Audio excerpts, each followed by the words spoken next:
भागवत पुराण षष्ठम स्कंद 18वां अध्याय अदिति और दिति की संतानों की तथा मरुदगण की उत्पत्ति का वर्णन। भागवत पुराण षष्ठम स्कंद 18वां अध्याय अदिति और दिति की संतानों की तथा मरुदगण की उत्पत्ति का वर्णन। श्री सुखदेव जी कहते हैं, परीक्षित, सविता की पत्नी पृथ्वी के गर्भ से 8 संतानें हुईं। सावित्री, व्याहृति, त्रयी, अग्निहोत्र, पशु, सोम, चातुर्मास्य और पंच महायज्ञ। सावित्री, व्याहृति, त्रयी, अग्निहोत्र, पशु, सोम, चातुर्मास्य और पंच महायज्ञ। भग की पत्नी सिद्धि ने महिमा, विभु और प्रभु ये 3 पुत्र और आशीष नाम की एक कन्या उत्पन्न की। यह कन्या बड़ी सुंदरी और सदाचारिणी थी। दाता की 4 पत्नियां थीं, कुहू, सिनीवाली, राका और अनुमति। उनसे क्रमशः सायं, दर्श, प्रातः और पुनर्मास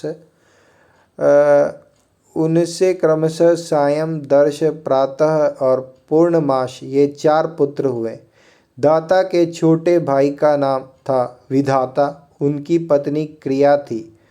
उससे पुरुष्य नाम के 5 अग्नियों की उत्पत्ति हुई। वरुण जी की पत्नी का नाम चर्षणी था।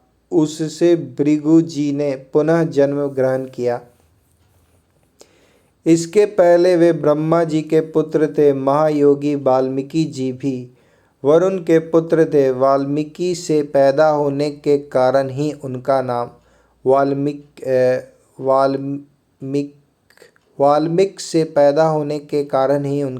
वाल्मीकि पड़ गया था।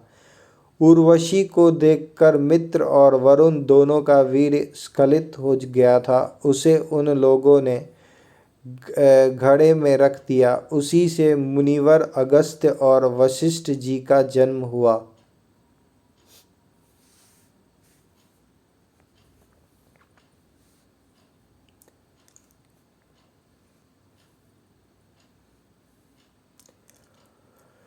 मित्र की पत्नी थी रेवती। उसके 3 पुत्र हुए, उत्सर्ग, अरिष्ट और पिप्पल। प्रिय परीक्षित, देवराज इंद्र की पत्नी थी पुलोमनंदिनी शची। उनसे हमने सुना है उन्होंने 3 पुत्र उत्पन्न किए, जयंत, ऋषभ और मीढ़वान। स्वयं भगवान विष्णु ही बलि पर अनुग्रह करने और इंद्र का राज्य लौटाने के लिए माया से वामन उपेंद्र के रूप में अवतीर्ण हुए थे। उन्होंने 3 पग पृथ्वी मांगकर तीनों लोक नाप लिए थे। उनकी पत्नी का नाम था कीर्ति। उससे वृहच्छ लोक नाम का पुत्र हुआ। उसके सौभग आदि कई संतानें हुई। कश्यप नंदन भगवान वामन ने माता अदिति के गर्भ से क्यों जन्म लिया और इस अवतार में उन्होंने कौन सा गुण, लीलाएं और पराक्रम प्रकट किए, इसका वर्णन मैं आगे 8वें स्कंद में करूँगा। प्रिय परीक्षित, अब मैं कश्यप जी की दूसरी पत्नी दिति से उत्पन्न होने वाली उन संतान परंपरा का वर्णन सुनाता हूँ, जिसमें भगवान के प्यारे भक्त श्री प्रहलाद जी और बलि का जन्म हुआ। दिति के दैत्य और दानवों के वंदनीय 2 ही पुत्र हुए, हिरण्यकश्यपु और हिरण्याक्ष। इनकी संक्षिप्त कथा मैं तुम्हें 3रे स्कंद में सुना चुका हूँ। हिरण्यकश्यपु की पत्नी दानवी कयाधु थी। उसके पिता जंभ ने उसका विवाह हिरण्यकश्यपु से कर दिया था। कयाधु के 4 पुत्र हुए, संहाद, अनुराध अहराद और प्रहलाद। इनकी सिंह का नाम की एक बहन भी थी। इनकी सिंही का नाम की एक बहन भी थी। उसका विवाह विप्रचित्ति नामक दानव से हुआ। उससे राहु नाम का उससे राहु नामक पुत्र की उत्पत्ति हुई। यह वही राहु है जिसका सिर अमृत पान के समय मोहिनी रूपधारी भगवान ने चक्र से काट लिया था। संघात की पत्नी थी कृति। उससे पंचजन नामक पुत्र उत्पन्न हुआ। अहराद की पत्नी थी धमनी। उसके दो पुत्र हुए, वातपी और इलवल।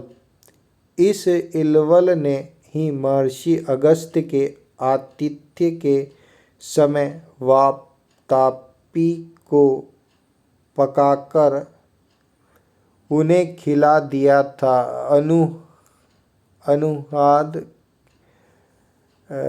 अनुराध की पत्नी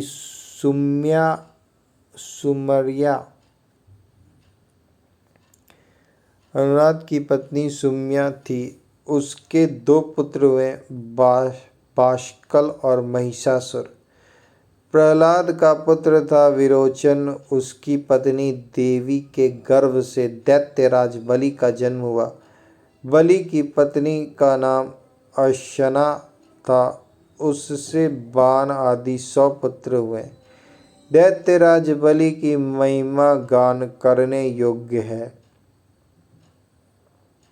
उसे मैं आगे 8वें स्कंद में सुनाऊंगा। बलि का पुत्र बाणासुर भगवान शंकर की आराधना करके उनके गणों का मुखिया बन गया। आज भी भगवान शंकर उसके नगर की रक्षा करने के लिए उसके पास ही रहते हैं। दिति के हिरण्यकश्यपु और हिरण्याक्ष के अतिरिक्त 49 पुत्र और थे। उन्हें मरुदगण कहते हैं। वे सब निसंतान रहे। देवराज इंद्र ने उन्हें अपने ही समान देवता बना लिया। दिति के हिरण्यकश्यपु और हिरण्याक्ष के अतिरिक्त 49 पुत्र और थे। उन्हें मरुदगण कहते हैं। वे सब निसंतान रहे। देवराज इंद्र ने उन्हें अपने ही समान देवता बना लिया। राजा परीक्षित ने पूछा, भगवान, मरुदगण ने ऐसा कौन सा सत्कर्म किया था जिसके कारण वे अपने जन्मजात असुरोचित भाव को छोड़ सके और देवराज इंद्र के द्वारा देवता बना लिए गए? ब्राह्मण, मेरे साथ यहाँ की सभी ऋषि मंडली यह बात जानने के लिए अत्यंत उत्सुक हो रही है। अतः आप कृपा करके विस्तार से वह रहस्य बतलाइए। सूत जी कहते हैं, शौनक जी, राजा परीक्षित का प्रश्न थोड़े शब्दों में बड़ा सार गर्भित था। उन्होंने बड़ी आदर से पूछा भी था। इसलिए सर्वज्ञ श्री सुखदेव जी महाराज ने बड़े ही प्रसन्न चित्त से उनका अभिनंदन करके यों कहा। श्री सुखदेव जी कहने लगे, परीक्षित, भगवान विष्णु ने इंद्र का पक्ष लेकर दिति के दोनों पुत्र हिरण्यकश्यपु और हिरण्याक्ष को मार डाला। श्री सुखदेव जी कहने लगे, परीक्षित, भगवान विष्णु ने इंद्र का पक्ष लेकर दिति के दोनों पुत्र हिरण्यकश्यपु और हिरण्याक्ष को मार डाला। अतः दिति शोक की आग से उद्दीप्त क्रोध से जलकर इस प्रकार सोचने लगी, सचमुच इंद्र बड़ा विषयी, क्रूर और निर्दयी है। राम राम, उसने अपने भाइयों को ही मरवा डाला। वह दिन कब होगा जब मैं भी उस पापी को मरवाकर आराम से सोऊंगी। लोग राजाओं के, देवताओं के शरीर को प्रभु कहकर पुकारते हैं, परंतु एक दिन वह कीड़ा विष्ठा या राख का ढेर हो जाता है। इसके लिए जो दूसरे प्राणियों को सताता है उसे अपने सच्चे स्वार्थ या परमार्थ का पता नहीं है, क्योंकि इससे तो नरक में जाना पड़ेगा। मैं समझती हूँ इंद्र अपने शरीर को नित्य मानकर मतवाला हो रहा है, उसे अपने विनाश का पता ही नहीं है। अब मैं वह उपाय करूँगी जिससे मुझे ऐसा पुत्र प्राप्त हो जो इंद्र का घमंड चूर चूर कर दे। दिति अपने मन में ऐसा विचार करके सेवा शुश्रूषा विनय प्रेम और जितेंद्रियता आदि के द्वारा निरंतर अपने पतिदेव कश्यप जी को प्रसन्न रखने लगी। वह अपने पतिदेव के हृदय का एक एक भाव जानती रहती थी और परम प्रेम भाव, मनोहर एवं मधुर भाषण तथा मुस्कान भरी तिरछी चितवन से उनका मन अपनी ओर आकर्षित करती रहती थी। कश्यप जी महाराज बड़े विद्वान और विचारवान होने पर भी चतुर दिति की सेवा से मोहित हो गए और उन्होंने विवश होकर यह स्वीकार कर लिया कि मैं तुम्हारी इच्छा पूर्ण करूँगा। स्त्रियों के संबंध में यह कोई आश्चर्य की बात नहीं है। सृष्टि के प्रभात में ब्रह्मा जी ने देखा कि सभी जीव असंग हो रहे हैं, तब उन्होंने अपने आधे शरीर से स्त्रियों की रचना की और स्त्रियों ने पुरुषों की मति अपनी ओर आकर्षित कर ली। हाँ तो भैया, मैं कह रहा था कि दिति ने भगवान कश्यप की बड़ी सेवा की, इससे वे उस पर बहुत ही प्रसन्न हुए। उन्होंने दिति का अभिनंदन करते हुए उससे मुस्कुराकर कहा, कश्यप जी ने कहा,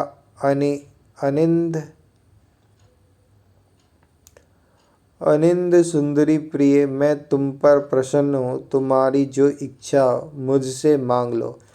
पति के प्रसन्न हो जाने पर पत्नी के लिए लोक या परलोक में कौन सी अभिष्ट वस्तु दुर्लभ है। शास्त्रों में यह बात स्पष्ट कही गई है कि पति ही स्त्रियों का परम आराध्य इष्ट देव है। प्रिय लक्ष्मीपति भगवान वासुदेव ही समस्त प्राणियों के हृदय में विराजमान है। विभिन्न देवताओं के रूप में नाम और रूप के भेद से उन्हीं की कल्पना हुई है। सभी पुरुष चाहे किसी भी देवता की उपासना करें, उन्हीं की उपासना करते हैं। ठीक वैसे ही स्त्रियों के लिए भगवान ने पति का रूप धारण किया है, वे उनकी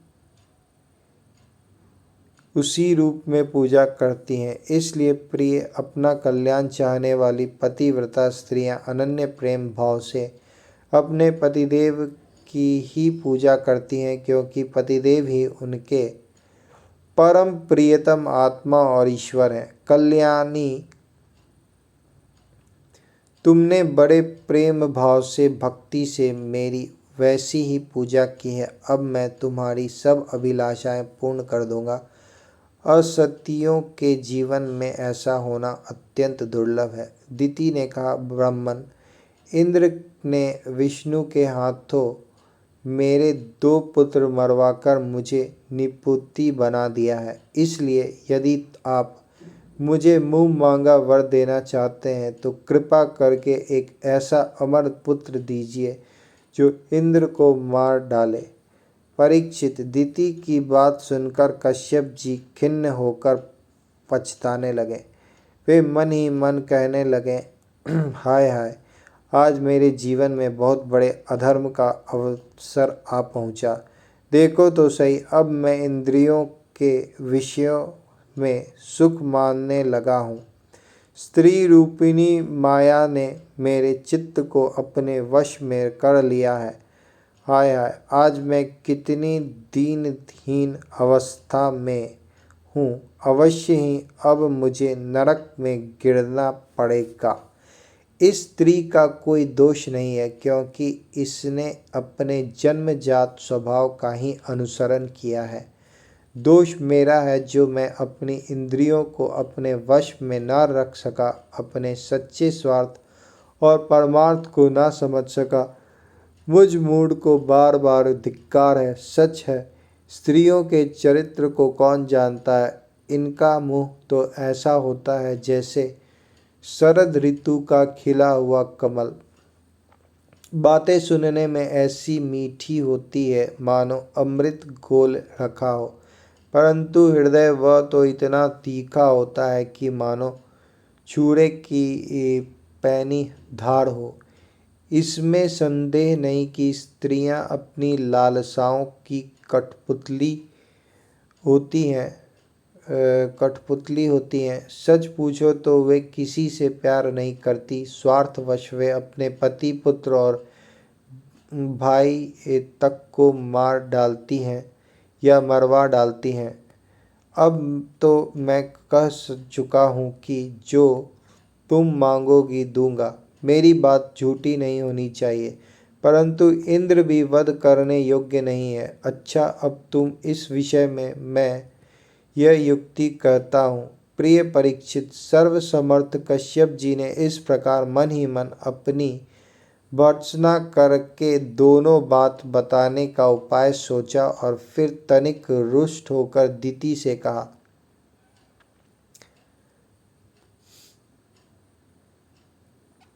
कश्यप जी बोले, कल्याणी, यदि तुम मेरे बतलाए हुए व्रत का 1 वर्ष तक विधि पूर्वक पालन करोगी तो तुम्हें इंद्र को मारने वाला पुत्र प्राप्त होगा, परंतु यदि किसी प्रकार नियमों में त्रुटि हो गई तो वह देवताओं का मित्र बन जाएगा। दिति ने कहा, ब्राह्मण, मैं उस व्रत का पालन करूंगी। आप बतलाइए कि मुझे क्या क्या करना चाहिए, कौन कौन से काम छोड़ देना चाहिए और कौन से काम ऐसे हैं जिनसे व्रत भंग नहीं होता। कश्यप जी ने का उत्तर दिया, प्रिय, इस व्रत में किसी भी प्राणी को मन, वाणी या क्रिया के द्वारा सताए नहीं, किसी को शाप या गाली न दे, झूठ न बोले, शरीर के नख और रोए न काटे और किसी भी अशुभ वस्तु का स्पर्श न करे, जल में घुसकर स्नान न करे, क्रोध न करे, दुर्जनों से बातचीत न करे, बिना धुला वस्त्र न पहने और किसी की पहनी हुई माला न पहने, जूठा न खाए, काली का प्रसाद या मांस युक्त अन्न का भोजन न करे, शूद्र का लाया हुआ और रजस्वला का देखा हुआ अन्न भी न खाए और अंजलि से जलपान न करे। जूठे मुंह बिना आचमन किए, संध्या के समय बाल खोले हुए, बिना श्रृंगार के, वाणी का संयम किए बिना और बिना चद्दर ओढ़े घर से बाहर ना निकले, बिना पैर धोए अपवित्र अवस्था में गीले पांवों से उत्तर या पश्चिम सिर करके दूसरों के साथ नग्न अवस्था में तथा सुबह शाम सोना नहीं चाहिए। इस प्रकार इन निषिद्ध कर्मों का त्याग करके सर्वदा पवित्र रहे, दूल्हा वस्त्र धारण करे और सभी सौभाग्य के चिन्हों से सुसज्जित रहे। प्रातःकाल कलेवा करने के पहले ही गाय, ब्राह्मण, लक्ष्मी जी और भगवान नारायण की पूजा करे।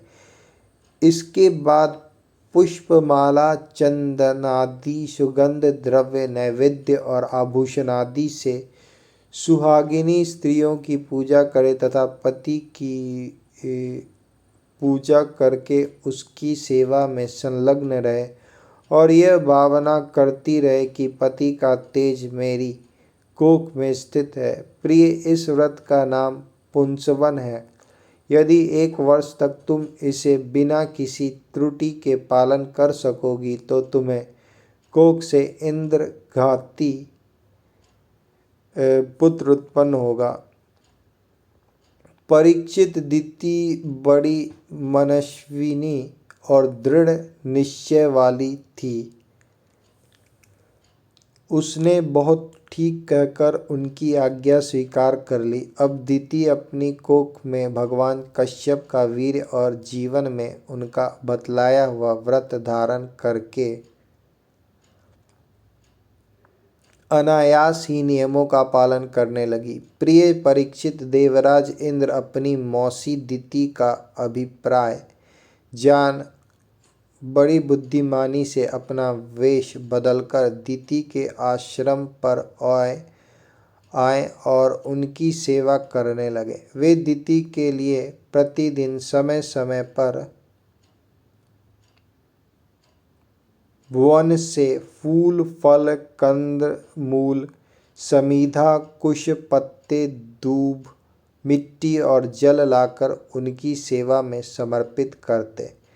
राजन, जिस प्रकार बहेलिया हरिण को मारने के लिए हरिण की सी सूरत बनाकर उसके पास जाता है, वैसे ही देवराज इंद्र भी कपट वेश धारण करके व्रत परायणा दिति के व्रत पालन की त्रुटि पकड़ने के लिए उसकी सेवा करने लगे। सर्वदा पैनी दृष्टि रखने पर भी उन्हें उसके व्रत में किसी प्रकार की त्रुटि न मिली और वे पूर्ववत उसकी सेवा टहलने में लगे रहे। अब तो इंद्र को बड़ी चिंता हुई। वे सोचने लगे, मैं ऐसा कौन सा उपाय करूं जिससे मेरा कल्याण हो। दिति व्रत के नियमों का पालन करते करते बहुत दुर्बल हो गई थी। विधाता ने भी उसे मोह में डाल दिया। इसलिए एक दिन संध्या के समय जूठे मुंह, बिना आचमन किए और बिना पैर धोए ही वह सो गई। योगेश्वर इंद्र ने देखा कि यह अच्छा अवसर हाथ लगा। वे योग बल से झटपट सोई हुई दिति के गर्भ में प्रवेश कर गए। योगेश्वर इंद्र ने देखा कि यह अच्छा अवसर है हाथ लगा है। वे योग बल से झटपट सोई हुई दिति के गर्भ में प्रवेश कर गए। उन्होंने वहां जाकर सोने के समान चमकते हुए गर्भ के वज्र के द्वारा 7 टुकड़े कर दिए। जब वह गर्भ रोने लगा तब उन्होंने मत रो यह कहकर 7 टुकड़ों में से एक एक के और भी 7 टुकड़े कर दिए। राजन, जब इंद्र उनके टुकड़े टुकड़े करने लगे तब उन सबों ने हाथ जोड़कर इंद्र से कहा, देवराज, तुम हमें क्यों मार रहे हो? हम तो तुम्हारे भाई मरुदगण हैं। तब इंद्र ने अपनी भावी अनन्य प्रेमी पार्षद मरुदगण से कहा, अच्छी बात है, तुम लोग मेरे भाई हो, अब मत डरो। परीक्षित, जैसे अश्वत्थामा के राजन, जब इंद्र ने उनके टुकड़े टुकड़े करने लगे तब उन सबों ने हाथ जोड़कर इंद्र से कहा, देवराज, तुम हमें क्यों मार रहे हो? हम तो तुम्हारे भाई मरुदगण हैं। तब इंद्र ने अपनी भावी अनन्य प्रेमी पार्षद मरुदगण से कहा, अच्छी बात है, तुम लोग मेरे भाई हो, अब मत डरो। परीक्षित, जैसे अश्वत्थामा के ब्रह्मास्त्र से तुम्हारा कुछ भी अनिष्ट नहीं हुआ, वैसे ही भगवान श्री हरि की कृपा से दिति का वह गर्भ वज्र के द्वारा टुकड़े टुकड़े होने पर भी मरा नहीं।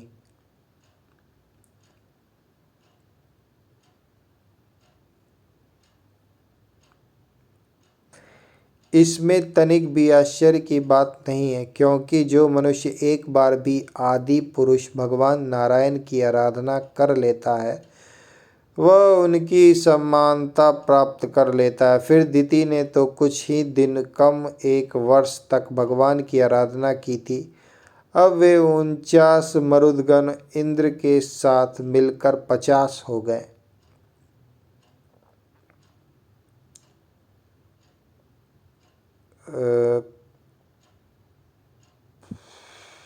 इसमें तनिक भी आश्चर्य की बात नहीं, क्योंकि जो मनुष्य एक बार भी आदि पुरुष भगवान नारायण की आराधना कर लेता है वह उनकी समानता प्राप्त कर लेता है। फिर दिति ने तो कुछ ही दिन कम 1 वर्ष तक भगवान की आराधना की थी। अब वे 49 मरुदगण इंद्र के साथ मिलकर 50 हो गए। इंद्र ने भी सौतेली माता के पुत्रों के साथ शत्रु भाव न रखकर उन्हें सोमपाई देवता बना लिया। जब दिति के आँख खुली तब उसने देखा कि उसके अग्नि के समान तेजस्वी 49 बालक इंद्र के साथ हैं। इससे सुंदर स्वभाव वाली दिति को बड़ी प्रसन्नता हुई। जब दिति की आँख खुली तब उसने देखा कि उसके अग्नि के समान तेजस्वी 49 बालक इंद्र के साथ हैं। इससे सुंदर स्वभाव वाली दिति को बड़ी प्रसन्नता हुई। उसने इंद्र को संबोधन करके कहा, बेटा, मैं इस इच्छा से इस अत्यंत कठिन व्रत का पालन कर रही थी कि तुम अदिति के पुत्रों को भयभीत करने वाला पुत्र उत्पन्न हो। इससे सुंदर स्वभाव वाली दिति को बड़ी प्रसन्नता हुई। उसने इंद्र को संबोधन करके कहा, बेटा, मैं इस इच्छा से इस अत्यंत कठिन व्रत का पालन कर रही थी कि तुम अदिति के पुत्रों को भयभीत करने वाला पुत्र उत्पन्न हो। मैंने केवल एक ही पुत्र के लिए संकल्प किया था, फिर ये 49 पुत्र कैसे हो गए? बेटा इंद्र, यदि तुम्हें इसका रहस्य मालूम हो तो सच सच मुझे बतला दो, झूठ ना बोलना। इंद्र ने कहा, माता, मुझे इस बात का पता चल गया था कि तुम किस उद्देश्य से व्रत कर रही हो, इसलिए अपना स्वार्थ सिद्ध करने के उद्देश्य से मैं स्वर्ग छोड़कर तुम्हारे पास आया। मेरे मन में तनिक भी धर्म भावना नहीं थी।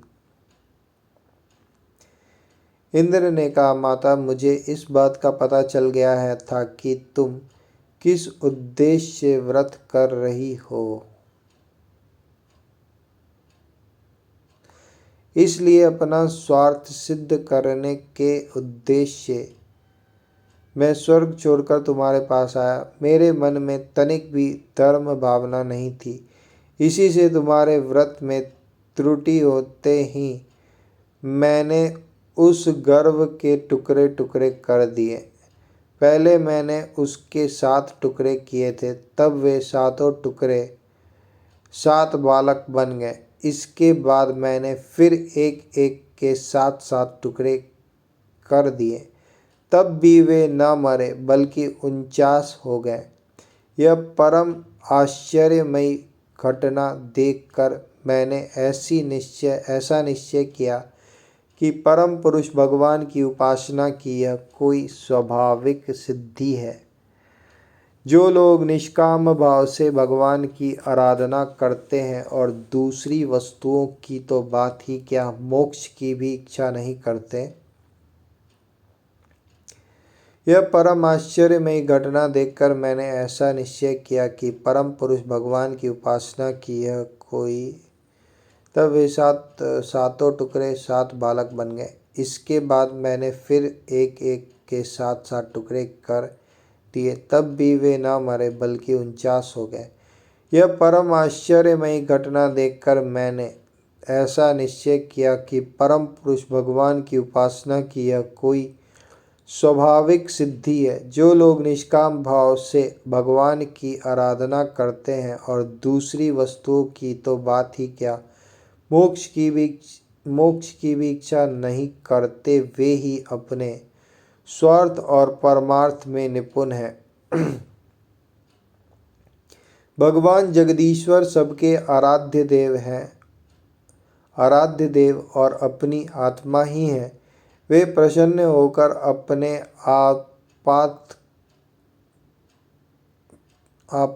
आपतक का दान कर देते हैं। भला ऐसा कौन बुद्धिमान है जो उनकी आराधना करके विषय भोगों का वरदान मांगे? माता जी, ये विषय भोग तो नरक में भी मिल सकते हैं। मेरी स्नेहमयी जननी, तुम सब प्रकार मेरी पूज्या हो। मैंने मूर्खतावश बड़ी दुष्टता का काम किया है। तुम मेरे अपराधों को क्षमा कर दो। यह बड़े सौभाग्य की बात है कि तुम्हारा गर्भ खंड खंड हो जाने से, एक प्रकार मर जाने पर भी फिर से जीवित हो गया। श्री सुखदेव जी कहते हैं, परीक्षित, दिति देवराज इंद्र के शत्रु भाव से संतुष्ट हो गई। उससे आज्ञा लेकर देवराज इंद्र ने मरुदगणों के साथ उससे नमस्कार किया और स्वर्ग में चले गए। राजन, यह मरुदगण का जन्म बड़ा ही मंगलमय है। इसके विषय में तुमने मुझसे जो प्रश्न किया था उसका उत्तर समग्र रूप से मैंने तुम्हें दे दिया। अब तुम और क्या सुनना चाहते हो? श्री सुखदेव जी कहते हैं, परीक्षित, दिति देवराज इंद्र के शुद्ध भाव से संतुष्ट हो गई। उससे आज्ञा लेकर देवराज इंद्र ने मरुदगणों के साथ उसे नमस्कार किया और स्वर्ग में चले गए।